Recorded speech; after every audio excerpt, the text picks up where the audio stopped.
Discipline এবং যে কোনো সেন্ট্রাল ব্যাংক চালানোর জন্য যেই তাত্ত্বিক এবং ব্যবহারিক জ্ঞান লাগে। আমি একটু দায়িত্ব নিয়ে বলতে চাই, আমার ব্যাকগ্রাউন্ড হলো আমি একজন ফাইন্যান্সের প্রফেসর।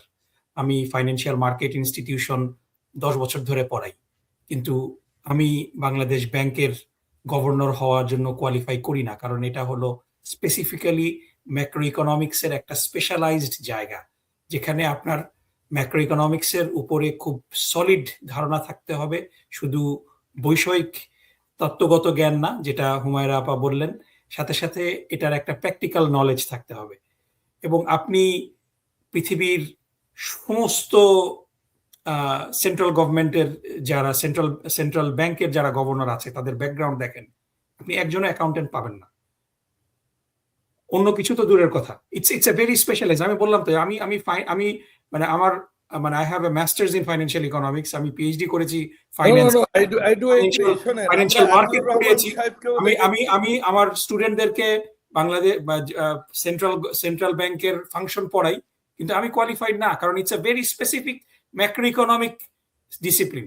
এবং আমি এটাও বলতে চাই যে বিএনপিতে অনেক যোগ্য লোক আছে যারা over qualified to become the governor of Bangladesh bank. এদেরকে বাদ দিয়ে আপনার যাকে চুজ করা হলো, হ্যাঁ, তার প্রতি বিএনপির আস্থা থাকতে পারে, তিনি এফসিএ হতে পারেন, কিন্তু he didn't practice last 20 years. Even আপনি যদি তার অ্যাকাউন্টিং ব্যাকগ্রাউন্ডটাও দেখেন, ওনাকে কোন একটা গোষ্ঠীর চাপে ওনাকে দিয়েছে, এবং তিনি একটা কনফ্লিক্ট অফ ইন্টারেস্ট, এখানে conflict of interest is a big thing ভাই। আপনার বাংলাদেশ ব্যাংকের সবচেয়ে বড় ম্যান্ডেট হলো যে ব্যাংকিং সেক্টরটাকে, ভাই আপনি যেটা বলছেন শুনেন, উনি প্রাইভেট ব্যাংক থেকে উনি লোন নিয়েছেন। Private bank is a different story. Private bank আর প্রাইভেট ব্যাংক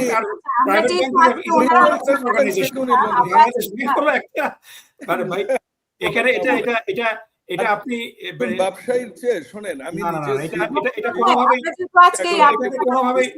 এই জায়গাটাতে আমাদের একটু নীতিগতভাবে মানে কিছু কোয়ালিফাইড পিরিয়ড, এবং বিএনপিতে ওনার চেয়ে কোয়ালিফাইড লোকজন আছে। বিএনপি করে, বিএনপির জন্য ডেডিকেটেড, তাদেরকে করলে দেশের উন্নতি হতো। সো এই জায়গাগুলোতে মানে সবকিছুকে জাস্টিফাই করাটা কিন্তু দেশের জন্য। আমি আপনার সেকেন্ড যে কোশ্চেনটা ওখানে চলে যাই।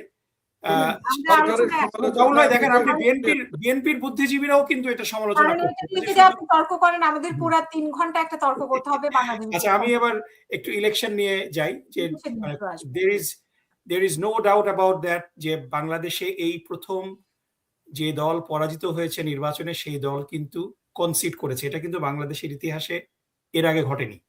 এবং এই রেজাল্ট মেনে নিয়ে নির্বাচিত প্রধানমন্ত্রীকে কনগ্রাচুলেট করা থেকে শুরু করে, তারপরে নির্বাচিত প্রধানমন্ত্রী বিরোধী দলের নেতার বাসায় গিয়েছেন,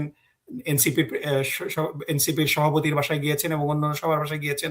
সো নির্বাচনের যেই ওভারঅল আমরা যদি থিমটা দেখি, যে এটাকে আমাদের অ্যাপ্রিসিয়েট করতে হবে যে সবাই নির্বাচনের রায়টাকে মেনে নিয়েছে। হ্যাভিং সেড দ্যাট, যে বাংলাদেশের মতো জায়গায় নির্বাচনে কিছু অনিয়ম ঘটে, এবং এই অনিয়মগুলা জনগণের সামনে তুলে ধরা, জনগণ যারা ভোট দিয়েছে তাদের প্রতিটা ভোট কাউন্ট হয়েছে কিনা এটা এনশিওর করা সবার দায়িত্ব।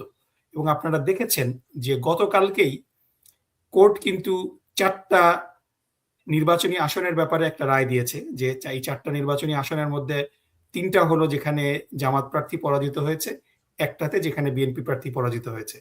এই 3টা হলো আপনার ঢাকা 6, 7 এবং গাইবান্ধা 4, সম্ভবত লিঙ্কন ভাই যেখান থেকে নির্বাচিত হয়েছেন বিএনপি, এবং শেরপুরের একটা আসন যেখানে জামাতের রাশেদ ভাই নির্বাচিত হয়েছেন। এই 4টা আসনের ব্যালট কিন্তু মানে জব্দ করে এটাকে রিকাউন্টের একটা অনুমতি দিয়েছেন।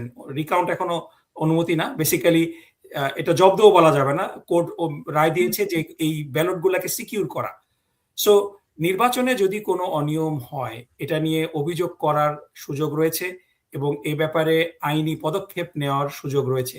হ্যাভিং সেড দ্যাট, ওভারঅল এই নির্বাচনের যেই ওভারঅল যে রায়, এই রায় হয়তো এই নির্বাচনের মানে যেই ব্যতয় ঘোলা ইন্ডিভিজুয়ালি আমরা দেখেছি কয়েক জায়গায় ঘটেছে, সেই জায়গাগুলোতে যেটা ব্যতয় ঘটেছে এটা ওভারঅল হয়তো জনগণের ম্যান্ডেটে প্রভাব বিস্তার করবে না, কিন্তু ইন্ডিভিজুয়াল আমরা 30টা, আপনারা দেখেছেন যে আমরা আমাদের দলের পক্ষ থেকে 30টা আসনে অনিয়মের ব্যাপারে আমরা অভিযোগ দায়ের করেছি, এবং আমাদের অভিযোগ যদি আমরা প্রমাণ না করতে পারি, we will eat the humble pie. কিন্তু সাথে সাথে এটাও আমাদেরকে মানে কনফার্ম করতে হবে যে আমরা আমাদের জনগণের কাছে আমাদেরকে এটা মেক শিওর করতে হবে যে তাদের যেই দাবি, তারা যেটা দেখেছে, কিছু অনিয়ম তারা দেখেছে, এই অনিয়মটা যাতে ভবিষ্যতে না হয়, এ কারণে আইন তার স্বাভাবিক গতিতে যেন চলে, এটাও আমরা প্রত্যাশা করি।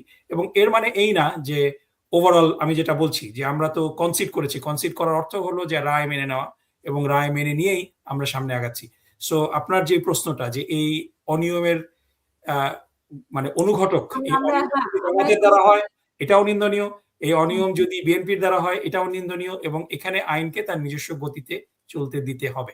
আর ফাইনাল আপনার যেই প্রশ্নটা ছিল যে নারী কমিশন গঠন, আপনি দেখেন যে বিগত দিনগুলোতে যেই সবগুলো যে কমিশন হয়েছে, প্রত্যেকটা কমিশন গঠনের আগে কিন্তু ডক্টর ইউনূস সাহেবের অন্তর্বর্তীকালীন সরকার, সে সময় যারা মেইন যারা স্টেক হোল্ডার, বিএনপি, জামাত, এনসিপি এবং অন্যান্য রাজনৈতিক দলগুলোর সাথে পরামর্শ করে কমিশন কিন্তু করেছিল। কিন্তু দুর্ভাগ্যজনকভাবে নারী কমিশন কখন কোথায় কিভাবে হয়ে গেল, এটার কম্পোজিশন কে, কি হবে, এটা নিয়ে কিন্তু কোনো আলাপ আলোচনা না করে একেবারে এটা it just was swept under the রাগ। এবং তারপরে যখন সেই রিপোর্টটা প্রকাশিত হলো, সেই রিপোর্টে এমন কিছু বিষয় আসলো যেটা মানুষের, অধিকাংশ মানুষের যেই ধর্মবিশ্বাস, অনুভূতি, এটার সাথে সাংঘর্ষিক। এবং এটা নিয়ে কিছু কিছু মানুষ বাড়াবাড়ি করেছে, আপনি যেটা বলেছেন যে ল্যাঙ্গুয়েজ, কিছু কিছু ব্যক্তি এটা মানে তাদের মানে সমালোচনা করতে গিয়েও সমালোচনা করতে হবে অবজেক্টিভলি। আপনি যদি সমালোচনা করতে গিয়ে কাউকে ট্যাগ করে ফেলেন, কাউকে অশ্লীল ভাষায় আক্রমণ করেন, এটা অবশ্যই নিন্দনীয়, এবং এটাও হয়েছে, আমি অস্বীকার করছি না, এটা হয়েছে। এবং যার কারণে এটার কারণেই যে নারীরা ঘরে মানে নারীবাদী নেতৃবৃন্দ যারা, তারা চুপ হয়ে গিয়েছে, আমি এটা মনে করি না। কারণ বাংলাদেশে যারা এই আপনি কি মনে করেন না যে জামাত সম্পর্কে নারীদের একটা ভীতি কাজ করে, বা ইসলামিক দলগুলো যেহেতু এখন একটা জোট আছে, যদিও সাথে এনসিপিও আছে বা আরো কিছু দলও আছে, তো সেইখানে নারীদের একটা আতঙ্ক যে নারীরা কোনোভাবে হেন মানে কথার আক্রমণের শিকার হয় কিনা, এরকম একটা পরিবেশ বাংলাদেশে বিরাজ করছে কিনা? যেহেতু আমি এটা মনে করি না আপা। কারণ হলো যে বেসিক্যালি আপনি যদি এই নারীবাদী অ্যাক্টিভিস্টদেরকে দেখেন, কালচারালি কিন্তু তারা সত্যিকার অর্থে সেই ফ্যাসিবাদীর আওয়ামী লীগের মানে কি বলা যায় যে দোসরের ভূমিকা বিভিন্ন সময় তারা পালন করেছে। এবং মানে হুমায়রা আপা যেটা বললেন যে আমরা দেখেছিলাম যে সেই ব্যারিস্টার মইনুল সাহেব মানে সিম্পলি একটা কথা বলেছিলেন, তা এটার জন্য নারীবাদীরা যেভাবে অলমোস্ট মব করেছিল, আমরা এখন এই ধর্ষণের মতো বড় ঘটনাগুলোতেও আমরা দেখি না যে তাদেরকে সামনে আসতে, মানে তারা কোনো ধর্মীয় বিষয় পেলে এই বিষয়টাকে মানে they don't wait to jump on it. কিন্তু যখন এই বিষয়গুলো, সো বেসিক্যালি তাদের একটা রাজনৈতিক উদ্দেশ্য রয়েছে, তারা বামপন্থী মানে সেই কমিউনিস্ট পার্টি, তারপরে জাসদ, এই লিনিং এবং আওয়ামী লীগ লিনিং কিন্তু আমরা দেখেছি যে এই নারীবাদী যারা মানে বড় বড় অ্যাক্টিভিস্ট আছে তাদেরকে। সুতরাং মানে এই জায়গা থেকে তারা কিন্তু নিরপেক্ষতার পরিচয় বিগত 54 বছরে রাখতে পারেননি, এবং এটাই তারা এখন করছেন। এই নারীবাদীরা যে বিএনপির পক্ষে কথা বলে এটাও কিন্তু না, তারা বিএনপিকেও পেলে, সুযোগ পেলে পরে বিএনপিকে ধুয়ে দেয়। অবশ্যই জামাত এবং ইসলামোফোবিয়া তাদের মধ্যে তো আছেই, এটা তো বলার অপেক্ষা রাখে না। সো এই জায়গাটাতে we need to point out যে তারা তাদের রাজনৈতিক আদর্শ এবং রাজনৈতিক উদ্দেশ্যকে তারা বেশি প্রায়োরিটাইজ করে নারীদের অধিকার রক্ষার চেয়ে, এই জায়গাটাই। এবং এই কারণেই আমরা তাদেরকে এখন সরব হতে দেখছি না।